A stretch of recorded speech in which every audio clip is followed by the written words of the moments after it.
સતત 8 દિવસના વધારા પછી બજારમાં આજે કન્સોલિડેશન નિફ્ટી થોડો નરમ, જો કે બેંક નિફ્ટીમાં સામાન્ય વધારો, મિડ કેપ અને સ્મોલ કેપમાં આજે તેજી, ઇન્ડિયા વિક્સ 4% ઉપર.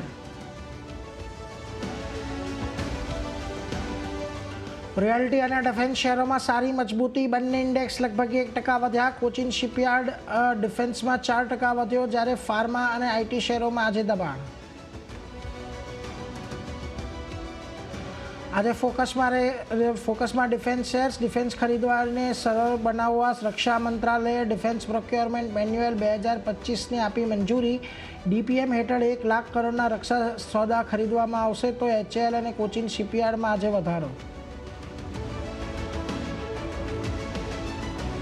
યુએસ એફડીઆઈના એક્શનને કારણે ફાર્મા શેર્સ પર ફોકસ. ડોક્ટર રેડ્ડીના બચ્ચુપલ્લી બાયોલોજિકલ ફેસિલિટીને મળ્યા 5 અવલોકન, બન્યો નિફ્ટીનો ટોપ લૂઝર. ત્યાં જ એલેમ્બિક ફાર્માના પાનેલાવ ફેસિલિટી માટે મળી ક્લીન ચીટ.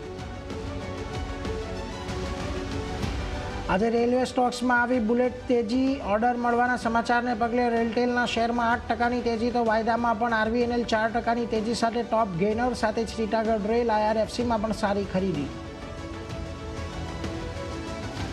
અને મુંબઈમાં ફરી શરૂ થયું ચોમાસું, જોરદાર પડી રહ્યો છે વરસાદ. આઈએમડીએ મુંબઈ, થાણે, રાયગઢ માટે સવારે 11:15 વાગ્યા સુધી ઓરેન્જ એલર્ટને રેડ એલર્ટમાં અપગ્રેડ કરી.